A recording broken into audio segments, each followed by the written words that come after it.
may importante lang po akong sasabihin po sa inyo. Kaya gumagawa tayo ng video ngayon. So sana guys makikinig po kayo ngayon, no? May importante po kasi akong sasabihin. So humingi muna ako ng, bago natin sasabihin po sa inyo, humingi ko muna ng pasensya po sa inyong lahat sa kadahilanan na wala tayong upload, no? Wala tayong upload, parang 10 days na yata ngayon, no? Magit 2 weeks na po tayo na hindi na po tayo naka-upload dito sa channel na to. So may problema din tayo na personal guys, no? May except sa mga ano guys, except sa ibang tao, no? May personal kasi akong problema ngayon. So kaya tayo ngayon, nahirapan po kasi ako na paano mag-handle itong problema na ito. Kaya natagalan po tayo na hindi tayo nakapag-upload sa dito sa YouTube na ito, sa kadahilanan na palagi akong pumupunta sa kanila, no? Kaya ngayon sasabihin ko na sa inyo ang dahilan, no?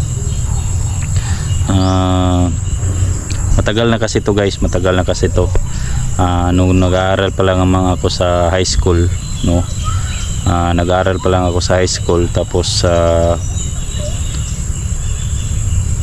may ano kasi ako guys, tawag nito, nagkajuwa kasi ako guys. Tapos anong tawag nito, minsan mahirapan tayo magbigkas ng Tagalog. May juwa kasi ako na noon, nag-aaral pa lang ako. Tapos hindi ko alam guys na buntis pala, no? Buntis pala yun. Sa akin po yung anak. So 2000 ano guys, 2019 ano na ngayon, 2025. So nabuntis po siya ng 2019. So ngayon 2025 na. So ang problema, pinakita niya sa akin yung picture. So tapos kamukha ko talaga yung bata guys, kamukha ko talaga. Tapos nung una, i-story ko lang sa inyo guys, nahirapan tayo magbigkas din minsan ng Tagalog. Nung una, nagkakahiwalay kami. Nagkakahiwalay po kami kasi ako naman yung humihiwalay sa kanya. Ako naman po yung dahilan. Sinusugal ko po yung sarili ko, dahilan po sa gusto ko muna i-focus yung pag-aaral ko. Kaya ayun ang dahilan, nagkahiwalay po kami. Kaya ayun, may nanligaw sa kanya, so tanggap naman siya, no? Tapos yung pagbubuntis niya, itanggap naman sa kanyang pangalawang jowa o boyfriend. So tapos ang nangyari, 4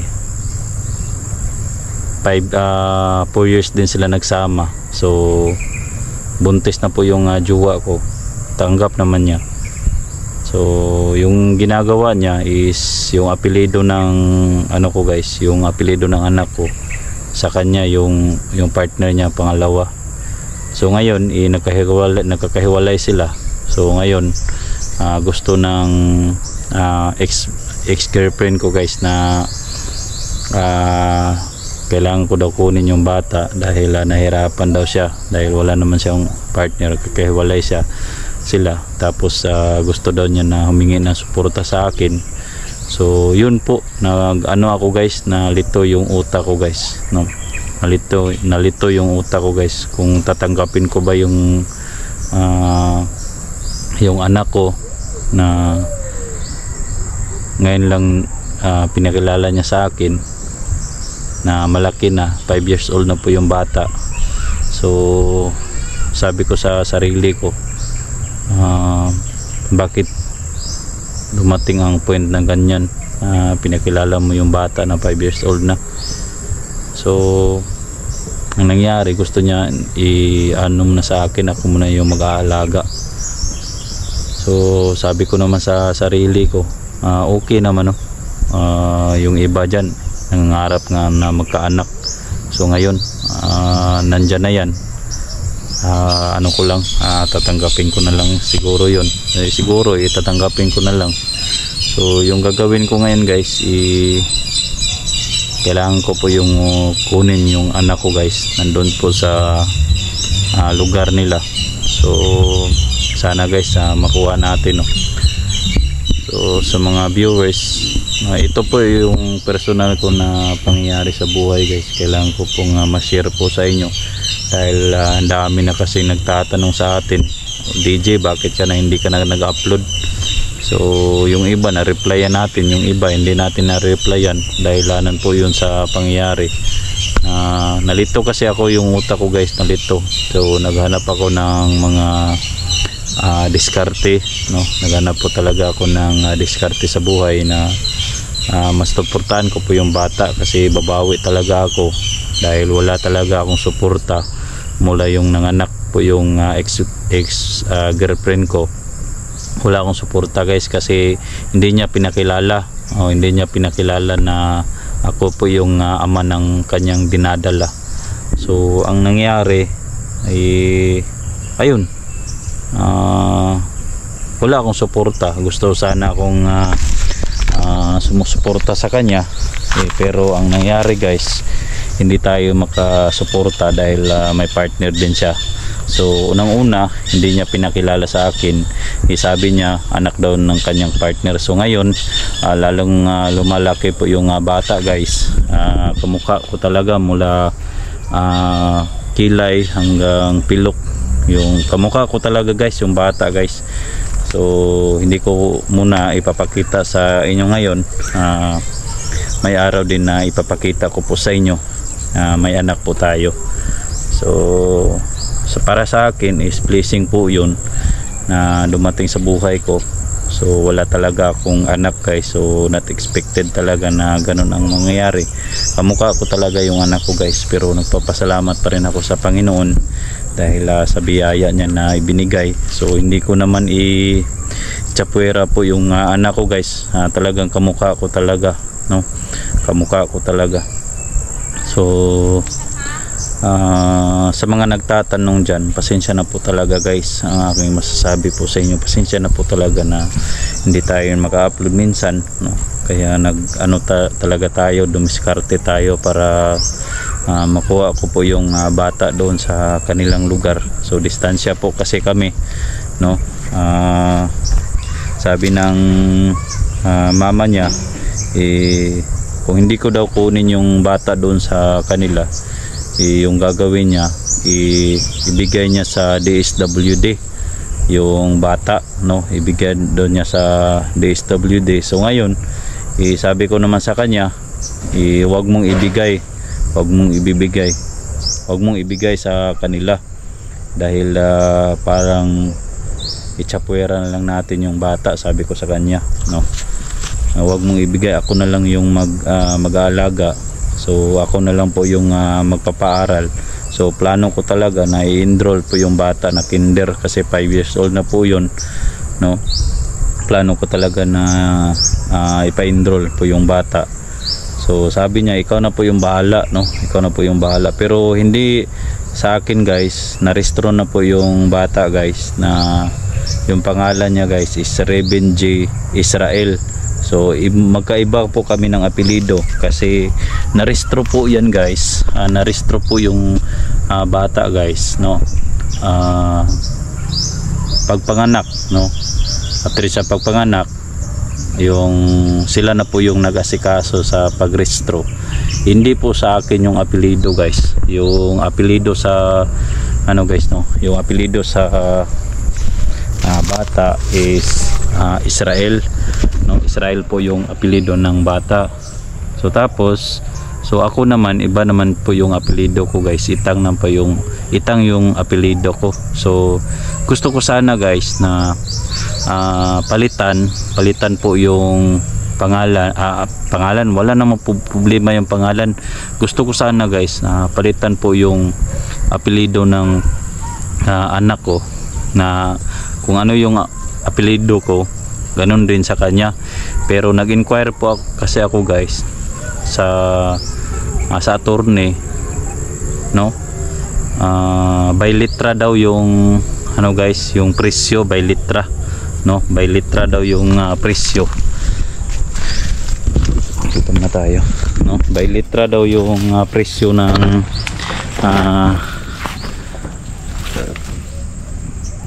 yung apelyido by litra daw. Pero sabi ko naman wala pa tayong pangpalit ng apelyido.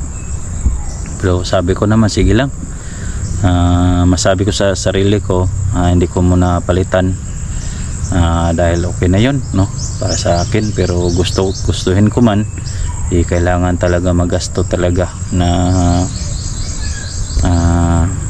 malaking gasto kapag change ka ng apelyido.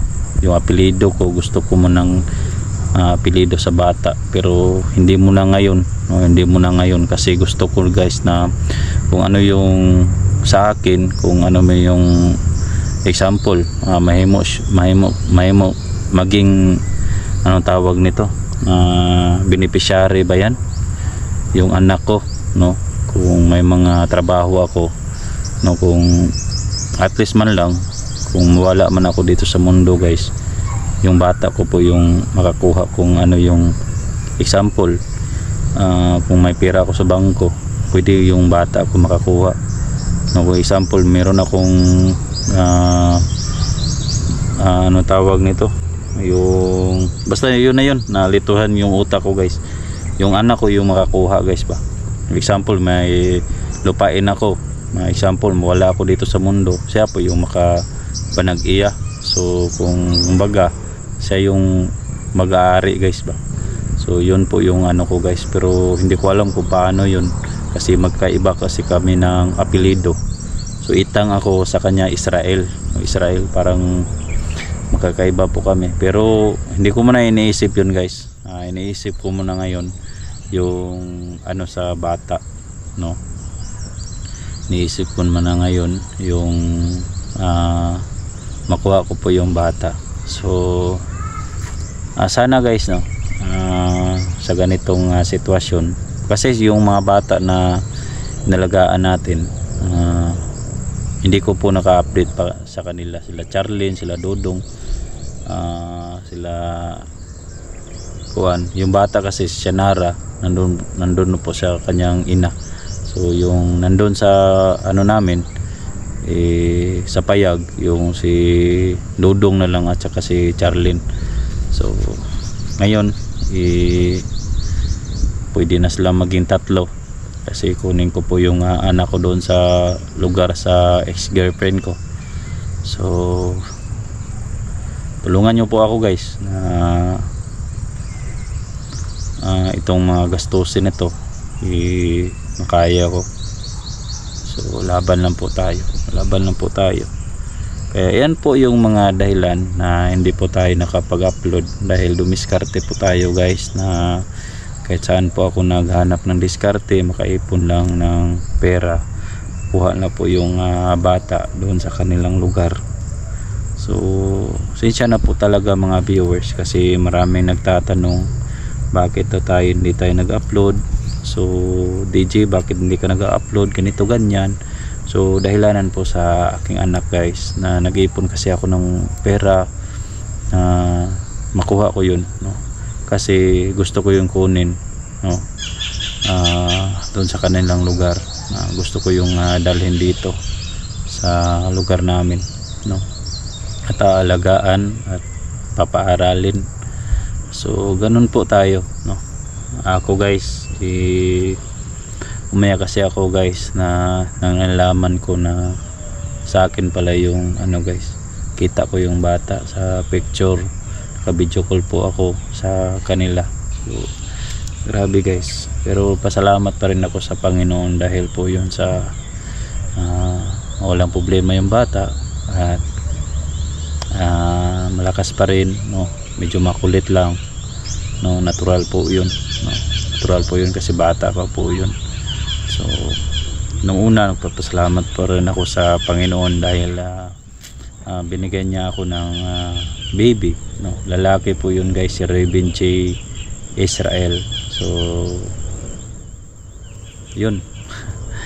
Thank you, thank God dahil binigyan tayo ng blessing kahit hindi po ako nagtumulong.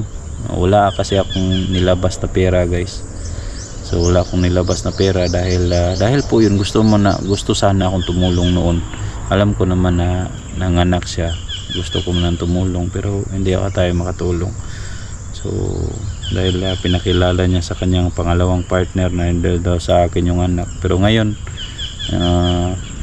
kahit anong gagawin natin guys, kahit hindi natin ipakilala yung anak natin, pero lalabas talaga yung totoo na magkalaki yung bata, no?